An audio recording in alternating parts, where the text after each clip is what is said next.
Perkenalkan, nama saya Ingrid Ivanowila, mahasiswi akuntansi Fakultas Ekonomi dan Bisnis dari Universitas Cendana Kupang. Sekarang saya akan menjelaskan tugas mata kuliah Akuntansi Keuangan Menengah 1. Berikut penjelasannya. Yang pertama, Cetus Corp memiliki persediaan awal sebesar €70.000 dan pembelian sebesar €210.000. Keduanya sebesar biaya perolehan. Penjualan sebesar harga penjualan berjumlah €300.000.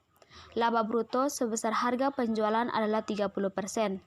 Cetus menerapkan metode margin bruto sebagai berikut. Yang pertama, KOP-nya penerapan metode laba bruto. Persediaan awal pada bagian perolehan sejumlah €70.000, pembelian pada biaya perolehan €210.000, dan barang yang tersedia pada biaya perolehan €280.000 didapat dari persediaan awal ditambah dengan pembelian. Penjualan pada harga penjualan yaitu €300.000 dikurangi laba bruto 30% dari €300.000 yaitu €90.000. Penjualan pada bagian perolehan didapat hasil €210.000 didapat dari €300.000 dikurangi dengan €90.000. Jadi perkiraan persediaan pada biaya perolehan yaitu €70.000 didapat dari barang yang tersedia dikurangi dengan penjualan. Selanjutnya perhitungan presentase laba bruto. Penjualan yaitu €30.000 dan biaya penjualan terdiri dari persediaan awal sebesar €70.000, pembelian sebesar €210.000, dan barang yang tersedia untuk dijual adalah €280.000 didapat dari persediaan awal ditambah dengan pembelian. Dan persediaan akhir €70.000.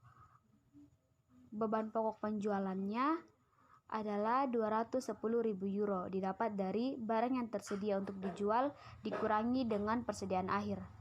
Laba bruto pada penjualan 30% sama dengan €90.000 didapat dari penjualan yaitu €300.000 dikurangi dengan beban pokok penjualan €210.000. Selanjutnya, untuk melihat bagaimana menghitung presentase laba bruto, asumsikan bahwa memiliki biaya perolehan sebesar €15 dan dijual seharga €20 atau laba bruto sebesar €5. Seperti yang ditunjukkan dalam perhitungan pada ilustrasi 9.14, markup ini sebesar 1/4 atau 25% dari retail dan 1/3 atau 1/3% dari biaya perolehan. Berikut perhitungan presentase laba bruto.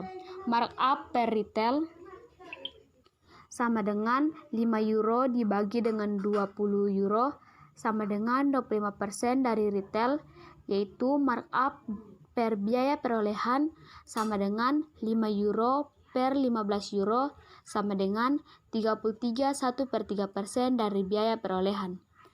Asumsikan bahwa perusahaan membuat markup terhadap item sebesar 25% dari biaya perolehan.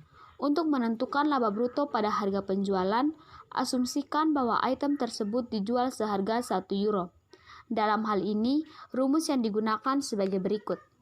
Biaya perolehan ditambah laba bruto sama dengan harga penjualan atau SP. Jadi, C ditambah 0,25 C sama dengan SP, dalam kurung 1 ditambah 0,25 kali C sama dengan SP, 1 tambah 0,25 sama dengan 1,25 C sama dengan €1, C sama dengan 0,80. Laba bruto sama dengan €0,20 didapat dari €1 dikurangi €0,80. Oleh karena itu, tingkat laba bruto pada harga penjualan adalah 20% atau €0,20 per €1. Sebaliknya, asumsikan bahwa laba bruto pada harga penjualan adalah 20%. Untuk menentukan markup pada biaya perolehan, asumsikan bahwa item tersebut dijual seharga €1. Sekali lagi, rumus yang sama digunakan sebagai berikut. Biaya perolehan ditambah laba bruto sama dengan harga penjualan atau SP. C tambah 0,20 SP sama dengan SP. C turunkan ke bawah sama dengan 1 kurang 0,20 dikali SP. C sama dengan 0,80 SP didapat dari 1 kurang 0,20. C sama dengan 0,80 dikali 1 euro. Dan C sama dengan 0,80 euro. Markup sama dengan 0,20 euro didapat dari 1 euro dikurangi 0,80 euro. Markup pada biaya perolehan adalah 25%. Didapat dari 0,20 euro dibagi 0,80 euro. Sekian penjelasannya, semoga bermanfaat. Terima kasih.